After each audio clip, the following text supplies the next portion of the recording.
नमस्कार, news street के digital platform पर आपका स्वागत है। मैं हूं आपके साथ में ऋतु तोमर। बात करेंगे यहां पर कुंभ को लेकर और कुंभ में होने वाले कल्पवास को लेकर। ये तो आप सभी जानते हैं कि इस बार का जो महाकुंभ है उसका आयोजन प्रयागराज में हो रहा है और साथ ही 13 जनवरी से उसकी शुरुआत हो चुकी है। क्योंकि ये 26 फरवरी तक चलेगा, लगभग 45 दिन तक ये महाकुंभ चलने वाला है।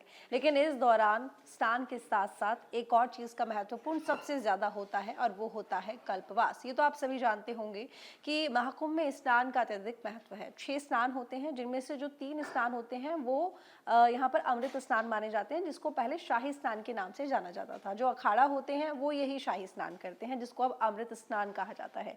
हालांकि जो अमृत स्नान है उसकी शुरुआत कल से होगी। कल पहला स्नान होगा, उसके बाद 29 जनवरी और उसके बाद 3 जनवरी यानी कि बसंत पंचमी, मौनी अमावस्या होगी और उसके बाद जो बसंत पंचमी होगी वो अमृत स्नान होगा और पूरा 26 फरवरी तक 6 स्नान आ जाएंगे। लेकिन जो अमृत स्नान है वो 3 ही रहेंगे। ऐसे में कल्पवास जो कि आज से शुरू हो जाएगा। कल्पवास क्या होता है उसके बारे में मैं आपको यहाँ पर जानकारी देती हूँ।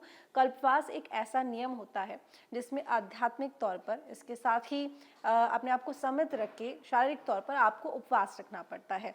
उपवास के साथ साथ या यूँ कह लीजिए कि आपको गृहस्थ जीवन में ब्रह्मचर्य का पालन करते हुए, कुछ नियमों का पालन करते हुए आपको एक उपवास रखना पड़ता है कुछ समय तक। इसकी जो समय सीमा है वो भी निर्धारित होती है, उसका भी नियम होता है। ये 3 रात का भी हो सकता है, ये 3 महीने का भी हो सकता है, ये 6 महीने का भी हो सकता है, ये आजीवन भी हो सकता है।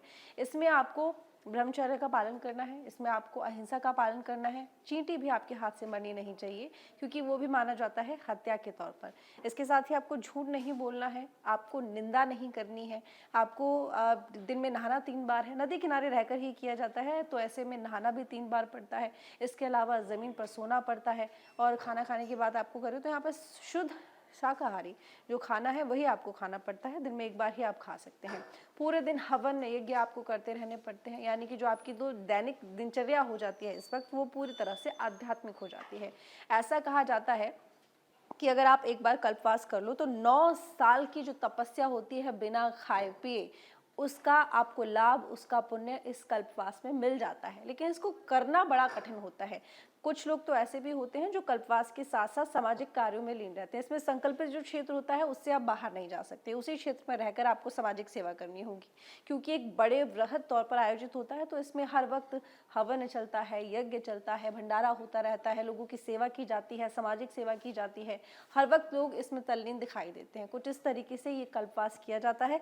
तो इस वक्त प्रयागराज कल्प क्षेत्र के रूप में बना हुआ है। अगर आप भी जाना चाहते हैं, कल्पवास करना चाहते हैं तो महाकुंभ में जाइए। महाकुंभ क्योंकि 144 साल बाद आ रहा है, एक बार फिर से वही यहाँ पर संयोग बन रहे हैं जो कि शायद कभी बने होंगे तब जब अमृत की जो कुछ बूंदें थी वो यहाँ धरती पर गिरी थी, जब देवताओं और असुरों के बीच में युद्ध हो रहा था। जानकारी कैसे रही कमेंट करके जरूर बताइए, लाइक कीजिएगा, शेयर कीजिएगा। धन्यवाद। न्यूज नेशन अब व्हाट्सएप पर खबरों की ताजा अपडेट के लिए न्यूज नेशन के इस क्यूआर कोड को स्कैन करें